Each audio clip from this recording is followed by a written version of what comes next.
another case for that most famous of all manhunters, the detective whose ability at solving crime is unequaled in the history of detective fiction. Nick Carter, Master Detective. Tonight's curious adventure... Murder by Magic. Or Nick Carter and the mystery of the missing identity.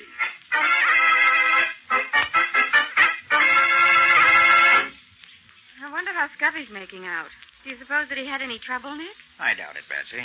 Scubby knows Philadelphia well enough to get all the information I want without any difficulty. Yes, but he's been gone 3 days now. He didn't plan to be gone that long, did he? Well, no, Patsy, but is that always possible to tell in advance how long it's going to take to find... Nick Carter's office. Nick there, Patsy? Well, Scubby. Yes, he's here. How are you making out? Oh, please put Nick on. I've got to talk to him and quick. Well, sure, Scubby. Here he is. Nick, it's Scubby. He sounds as though there was something wrong. Well, I hope not. Hello, Scubby. What's up? Nick, can you come to Chicago right away? Chicago? Thought you went to Philadelphia. So did I, but I landed in Chicago. What? And am I in trouble? What kind of trouble? I seem to have killed a man. Oh, now, don't try to be funny, Scubby. What's this all about? I'm not being funny, Nick. I'm really in a jam. I apparently killed a man last night. Oh, look here, Scubby. You certainly know whether you've killed somebody or not. But I don't, Nick. What makes you think you have? It says so in the paper. What paper? The Chicago papers. Oh, please, Nick, will you come out here right away? I've got to have help and in a hurry. All right, Scubby. Patsy and I'll leave at once. Where are you staying? In a little hotel on the edge of town called Paradise Mansion. I haven't dared to stir out of here since I read about the murder. Okay, Scubby, sit tight. We'll be there as soon as the plane can get us there.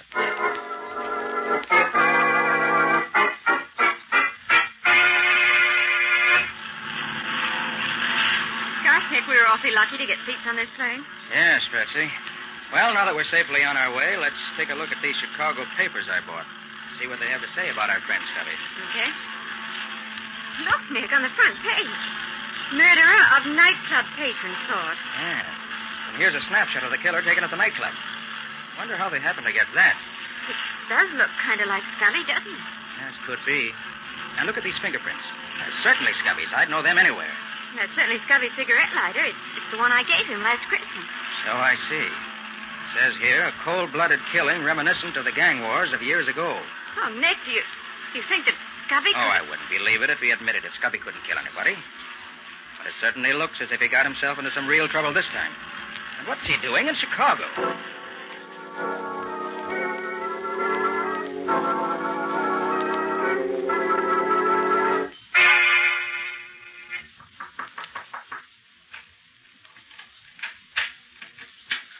Oh, Nick. Hi, Scubby. Oh, I never was so glad to see anyone in my whole life. Scubby, are you... Come in quick. Let me get this door closed. Jittery, aren't you? Yeah. Well, I'm glad to see you're still out of jail. Oh, Nick, don't joke about it. I'm just about crazy. Look, I'm in a jam.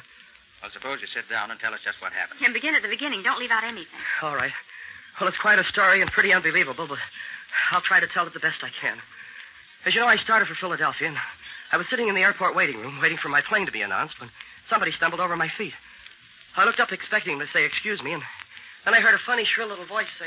Stupid! Why don't you keep your feet where they belong? Huh? Oh, why don't you look where you're going? You're too stupid to be allowed out in public. Yeah, well, nobody asked you for your opinion. If you don't like my feet, just keep away from them. Trying to insult me, are you?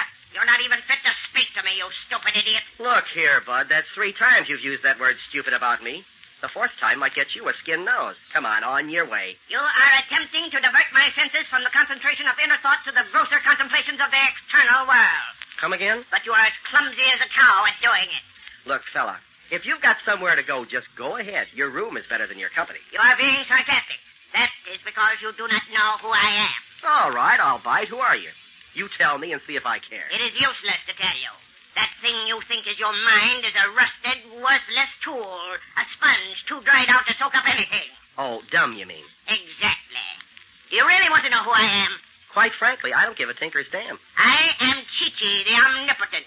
In the central council of the farthest inward, I am the most completely self-equipped. Brother, you don't make sense. I am the mystic. In the whole council, I am the most honored. There has been, in 20 generations, no other great enough to be the mystic. But I am he. Okay. Well, now that we've settled that, how's about some peace and quiet? You have offended me grievously. I do not let such offenses go unpunished. I shall sit here beside you and decide what your punishment is going to be. I shall say no more until I have decided. Okay. Well, happy thoughts, my mystical little pal. So he sat down beside me and didn't say another word. He was a funny, weaseled-up little man, and he amused me rather than worried me, so I forgot all about him. Did he take the same plane you did? Oh, don't get ahead of me, Patsy. I was tired from working all night and then the night before, and I guess I must have dozed off. The next thing I knew, somebody was shaking me by the shoulder. Come on, Palsy, snap out of it. This is as far as this cab goes. Hey, wake up, Palsy. This is where you get off. Huh? Oh, sure. Sure, I'm awake. Come on, Palsy. This is your hotel. Must have been some night you had last night, huh, Palsy? Oh, stop calling me Palsy. Sure. Whatever you say, Palsy. What the deuce is the matter with me?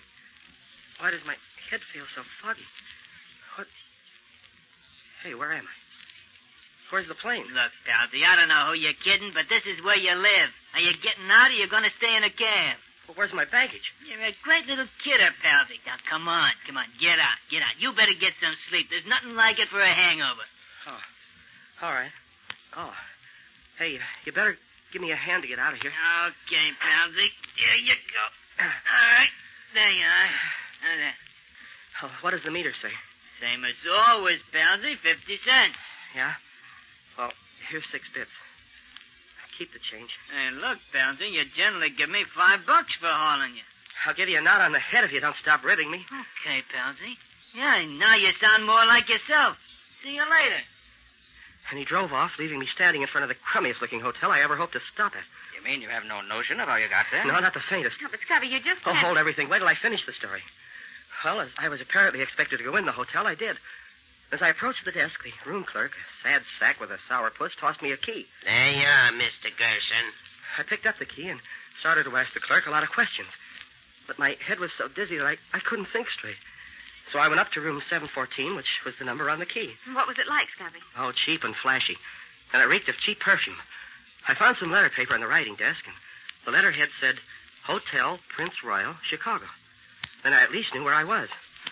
My head was aching so that I stumbled into the bathroom to bathe it. I got one look at myself in the mirror, and it almost finished me. How do you mean, Scubby? Well, it wasn't me I saw in the mirror. But that's ridiculous. How could it be anyone else? Well, that's what I wanted to know. What I saw was a typical cheap, pasty-faced gangster with red hair. But your hair isn't red. Well, it was then. And then I discovered that I was wearing a zoot suit. What a sight you must have been. Well, it didn't amuse me, Nick. By this time, I was scared sick. My head was so dizzy I couldn't think straight. I thought maybe I was still having some kind of nightmare. So I picked up the house phone, and when the operator answered, I asked her, what day is this? It's Friday, Mr. Gerson. Friday, March 24th? Of course, Mr. Gerson. Then it was yesterday that I left New York. What's that, Mr. Gerson? Oh, nothing. That's all, thanks. Oh, palsy. Huh? I just heard from the hospital. You just broke Betty's arm, that's all. What? Oh, when was that? Well, last night, you remember. But don't worry, Betty's a good kid. She won't say nothing to the cops. Oh. Oh, yeah, thanks. Bye. And then I hung up the phone. Oh, it was getting worse and worse. I went back into the bathroom for another look at my new face. And then the room door opened, and I heard someone come in. You here, Palsy? Huh? Oh, hello. Hi, Palsy. What's cooking, Snuggins? Give me a match. Thanks, Tank. Would you mind telling me who you are? That's a new one on Dolly, Palsy. What's the rib? Oh, I just want to find out who you are. I'm Dolly, the spare rib, the girlfriend. You're my girlfriend? Say, Palsy, you're talking awful funny. What goes? Is this some new kind of a brush-off? Oh, no, you misunderstand me. Say, if you're trying to give me the air... No. No, it's still love, Dove. Well, that's more like it. For a minute, you had me guessing. See, by the way, Palsy, where was you last night? We had a date gate. Why'd you stand me up? Huh? Did I? I don't like that, Rat. You better explain and make it good. Well, I had business. Oh, I get it. You did a job you want me to cover for you. Okay, where do I say we went last night, you and me? Oh, well, I think that we'd better say that... I'll get that. There's something going on around here I ain't in on. Hello. Okay, thanks. What was it? She says there's 4 guys named Spike, Steve, Brainy, and Lucky coming up to see you. I got a blow. Them guys give me the chills, honey. They're real killers, and they ain't fussy who they kill. Be seeing you. I fly. Goodbye. Gosh, Scubby, what happened then? Were these 4 gentlemen up to expectations? Oh, they were gangsters, all right. They came sliding into the room as if they were afraid of me. Well, I had already discovered I was supposed to be a guy named Palsy Gerson, a mug who broke girls' arms when I wanted to, and I was a no-good who gave $5 tips to taxi drivers, and I was a crook who had his girlfriend cover up for him when he did a job, and now I seem to be buddies with this gang of hoodlums. Gee whiz. Oh, one of them, a guy with a squint eye, did all the talking. Hi, Palsy. Look, you guys, look me over carefully. Am I Palsy Gerson? What's the matter, Palsy? Bad hangover? Oh, let it go. What's cooking? Look, Palsy, we're clean. There's not a rod on any of us. We come here for a peace talk. Yeah? Yeah. We've been pals working together for a long time now. We've been like that, right? So what? So everybody knows we're tied up with you. Even the cops know it. Now, if you get pulled in, we all get pulled in, because the cops will figure we're all in it together. Oh, what are you getting at? It's about this rub-out last night. We didn't know nothing about that, Palsy. You didn't tell us. So we want you to give us the lowdown so we'll know what to say if one of us gets picked up. Oh, what are you talking about? Now, look, Palsy, everybody knows about last night's killing. We know it was your job, even if you did hire someone else to do it for you. Why, it's in all the newspapers this morning. Here, let me see that paper. Well, there was the headline, all right. Murder in nightclub. And there was a picture of me. Not a picture of this Palsy Gerson, but of me, Scubby Wilson. Taken on the spot by the nightclub photographer, it said. And there were my fingerprints, Nick. Those prints that both of us know so well, found on the gun that was used. And a picture of the cigarette lighter Patsy gave me last Christmas. Look, you got me all wrong. I'm not Palsy Gerson. There's been a terrible mistake. Palsy? You mean you ain't gonna be straight with us? I tell you, this is all a mistake. Palsy, you trying to cross us up? We don't like it. We ain't gonna take it. Oh, listen a minute. You can't pin this. Can't do it, Palsy? Come on, boys. Take him over. Watch out for his ride. You ain't crossing us and get the whip of it. Oh, I was so weak, I couldn't do a thing. And a minute later, they bent a blackjack over my left ear, and I went out cold. Scubby, you poor guy. You certainly had a tough time. Well, how did you get out of that Palsy Gerson role you were playing? I don't know, Nick. When I came to again, I was on the bed in this room. I lay there a few minutes, getting my senses back, and then I jumped off the bed and raced to the mirror. I was myself again. I was Scubby Wilson once more, and in my own clothes, and my hair wasn't red anymore. Yeah. And my own luggage was on the rack at the foot of the bed. But things like that just don't happen, Scubby. Well, so I've heard, Patsy, but you can't prove it by me. So you went to sleep in the airport in New York. When you woke up, your mind was in the body of a local crook named Palsy Gerson. And some of Gerson's pals knocked you over the head. And when you woke up again, you were back in your own body in this hotel. Yeah, that's right. And while you were using Gerson's body, somebody was using your body to kill that guy in the nightclub, is that Yeah. Yeah, I know it sounds insane, Nick, but that's the way I see it from here. And unless something happens, I'm slated for the electric chair. Oh, gosh, Nick, we can't let anything happen to Scubby. Don't worry, Patsy, we won't. Now, first we'll dye Scubby's hair, make him up so that he won't be too easily recognized in case the police are looking for him. Then I'll have the police pick up this Palsy Gerson, his girlfriend Dolly, and his 4 thugs, if they really exist. And somehow I think they do. I want to see what the body Scubby was using has to say for itself.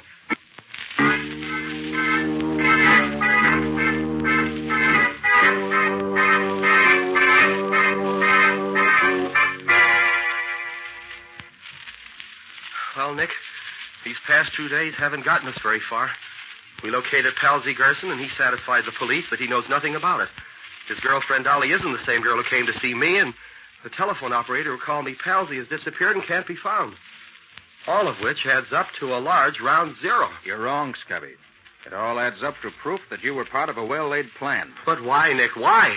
Look, Scubby, if the police discover that you're the one who apparently killed the man in the nightclub, they'll arrest you. And I, even with my reputation for being on the right side of the law, will be arrested with you as an accessory after the fact. Police couldn't do anything else. All of which would be an excellent way for somebody to commit a murder. and at the same time get someone he didn't like jailed for the said killing. Scubby, I think I'm the one they're after. And they used you to get me. But how are we going to stop them? They got proof that I did that murder. And we can't prove that I didn't do it. That's what I'm trying to do now, Scubby. Get that proof before the police catch up with us. So far, I haven't had... Oh, Patsy, see who that is, will you? Sure, Nick. Hold everything. Hold everything. We have warrants for the arrest of Scubby Wilson and Nick Carter in connection with the murder of John Walters.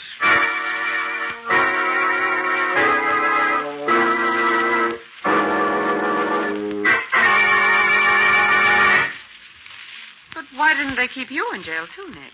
Because they were extremely decent about it, Patsy. They told me that although they had positive proof that Scubby committed the murder and that I'd been abetting him in defiance of the law, they were so impressed with my insistence that Scubby didn't murder him that, out of consideration for my past reputation, they were going to give me 10 days to prove his innocence, if I could. If I fail in that time, I give myself up, and they proceed with the charges against Scubby and me. How did they find out about him, Nick? Very simple, Patsy. They sent the fingerprints they found on the gun to Washington, to the FBI, and they identified them as Scubby's. You know, he and I are both on file there as law enforcement agents. Mm-hmm. Little investigation found Scubby was living here, and the rest was easy. What's your next move, Nick? Patsy, if my hunch is right, the man behind this wants to get at me for some reason or other. So he's going to be awful mad when he finds the police have let me go again. And he may try to do something himself about getting me out of the way. And if he doesn't? I have a couple of the boys keeping their eyes open for anyone who looks like that mystic Scubby was telling us about.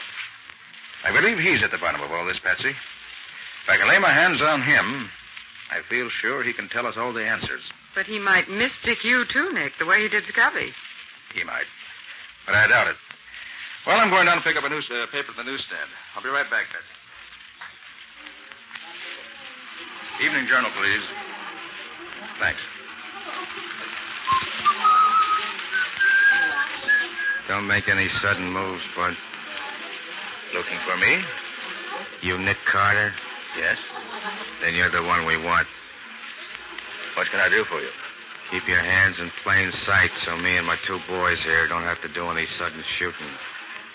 This ain't a water pistol I got here. I'll take your word for it. What do we do now? The mystic wants to talk to you. Come on. And come quiet.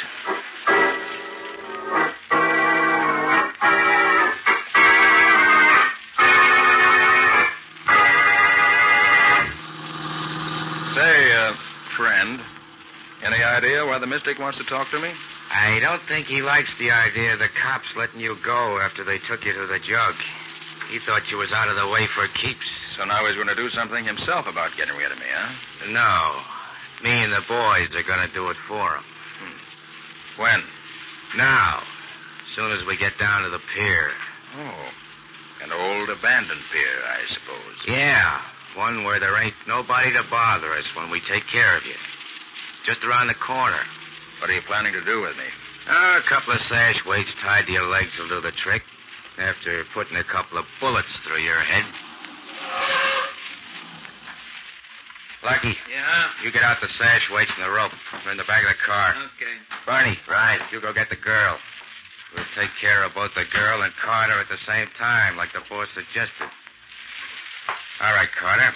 You and me will walk out on the pier together. But don't forget, I got this little persuader in my hand. It's getting dark, which is what we want, but even if you can't see this .38 of mine, it's still there pointing at you. I have no doubts you're right, and I shan't forget. You know you can't hope to kill me and not pay for it. I'll take my chances on that, Carter. You ain't the first guy I bumped off, and you ain't gonna be the last. This'll be far enough. Well, then, there's not much I can do about it, is there? No. Oh, is that the girl coming with your pal there? Where? Oh, yeah. Drop that gun. I'll break your arm. Drop it. No noise if you want to stay alive. I'll drop it. Thanks. Now, I'll take charge here. I'll do just as I say, and you won't get hurt. But try any funny business, you'll never see daylight again, you understand? Yeah, I got you. Didn't need to break my arm off, though. Fine. Here comes the girl and Bernie. Not a sound of you. Okay. Here she is, Spike. Got enough weight for the two of them? Answer him. Answer him right. Yeah. We got enough. Tell him to bring her over here. Bring her over here. Yeah, we're coming. You didn't want to come, but Drop your gun and get your hands up, Bernie, quick. Quick, I said, get those hands up. There. I'll take your gun, too. Now, Bernie, come over here. Just a little closer now. What are you going to do? It's getting dark now. It's time for bed. So I'm just going to put you to sleep. Like this. Gee, you're wonderful. You don't have to kill him, do you? I didn't kill him. You Nick Carter? Why, yes, I am. Oh, I've been praying something like this would happen, but I didn't think it would. Quiet. We're not out of the woods yet. All right. Hey, Be quiet. Spike, keep your mouth shut if you want to keep on living. When he gets here, tell him to bring you the weights and stuff. What'll I do with this stuff? Now, tell him. Bring the stuff over here, Lucky. Okay. Don't move, Lucky. I've got the gun this time. All right, young lady. Will you get the gun out of his pocket, please? All right. Here it is. I'll take it. Thanks. Now, Lucky, I want you to tie up your pal Bernie there. Huh? Then you can tie up Spike. Yeah, Then I'll tie you up. Give the finishing touches to all three of you and be on my way. You mean you're going to leave us here? That's exactly what I mean. Why, you All jerk. right, Lucky, get busy with those ropes. Time's getting short, and I've got a real score to settle with your boss.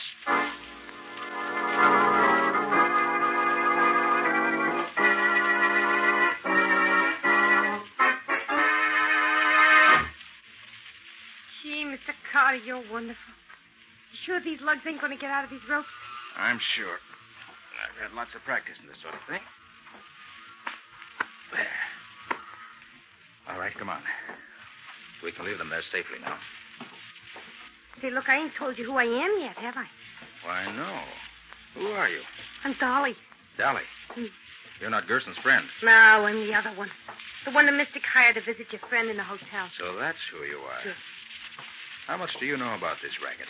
Well, I didn't know nothing about it then, but since they snatched me and kept me locked up in their hideout, I learned a lot from listening to them talk. Let's stop here a minute.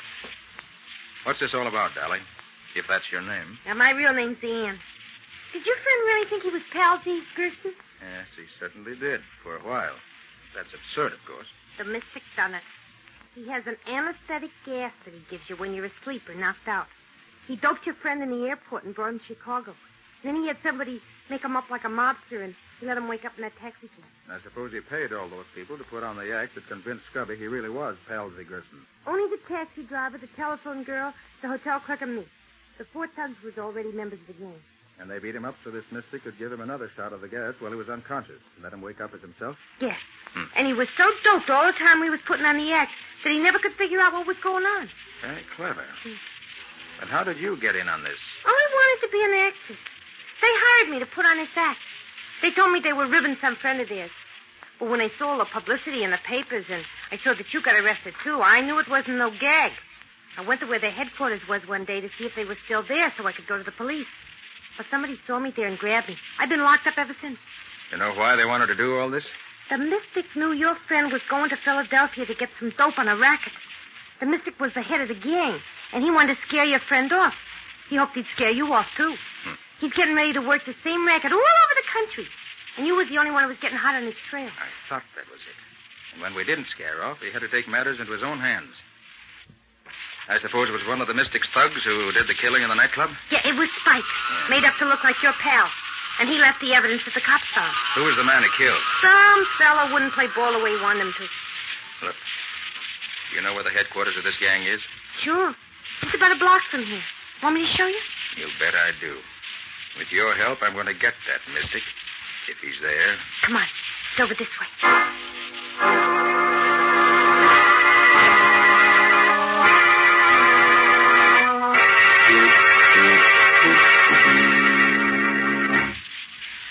That's the place. That little house beside the warehouse. Is there another entrance? Yeah, round on the side. That's all. How many in the gang? 5 besides the boy. You got 3 of them tied up on the pier. Good. Can you handle a gun? I don't know. I'll try it if you want me to. Good. Take this one. Go around to the other door. When you hear me fire once, you shoot that gun 6 shots, fast. Can you do that? Sure. What are you going to do? When I pick the lock on this door, go in and try to trap them. If they try to make a getaway through the other door, the shots you fire will make them think they're surrounded. Okay? Sure. Good luck, Mr. Carter. I'll be listening for you.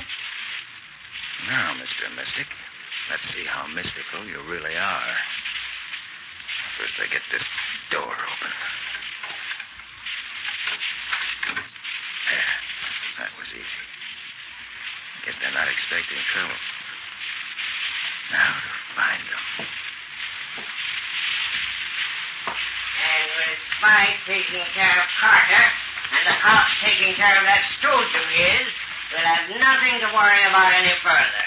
I guess we were too clever for the great Nick Carter. Think so, do you? Up with your hands, all of you. Make it snappy. Nick Carter, get him, boy. Oh, good. You're surrounded. You can't get away. Got it, boss. We ain't got a chance. Drop your guns if you want to stay alive. Very well. You're too many for us this time. Drop your boys. Drop. Thank you. Now turn and stand up against the wall with your hands in the air. That's it. Oh, Ann. Ann, it's all over now. You can come in. Fight's over. You got him, Mr. Carter? Gee, you're a real detective, ain't you? All right, Ann. Go to the nearest telephone and call police headquarters. Yes. Tell them we have the correct answer to the killing that Scubby's charged with. And tell them to send some cops down here after them right away. Sure thing, Mr. Carter. Now, who's on top, Mr. Mystic? Why don't you try a little magic now? All right, Ann. Get going. Scubby will be very anxious to get this good news. I'm on my way, Mr. Carter. You mean you didn't have any police here with you? No, my mystical friend. Just me and the girl. But using my own special brand of magic, you couldn't tell the difference. And that's the kind of magic worth using.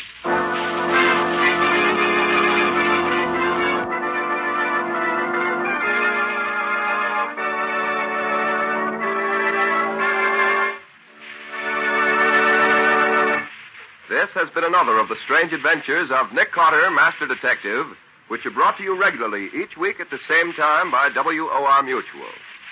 Well, Nick, I'd like to hear a few of the high spots from next week's story. Okay. Next week's story started with a cat. But not a common, ordinary cat. This one was a lemon yellow Persian cat with a pedigree. The chase started when I tried to find the said pedigreed Persian puss, which had been stolen from its rightful and very ultra owner. But before long, I found I was involved in theft, kidnapping, murder, and other varieties of lawbreaking. Which included being hit over the head and being shot at in the dark.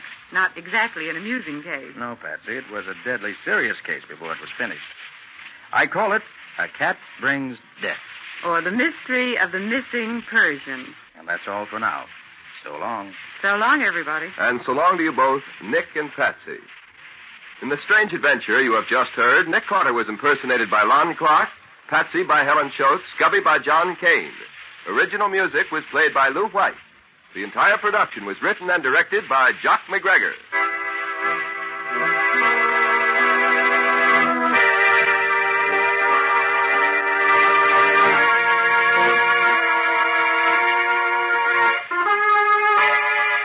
Next week at the same time, listen to another curious experience of Nick Carter entitled A Cat Brings Death. Or Nick Carter and the Mystery of the Missing Persian.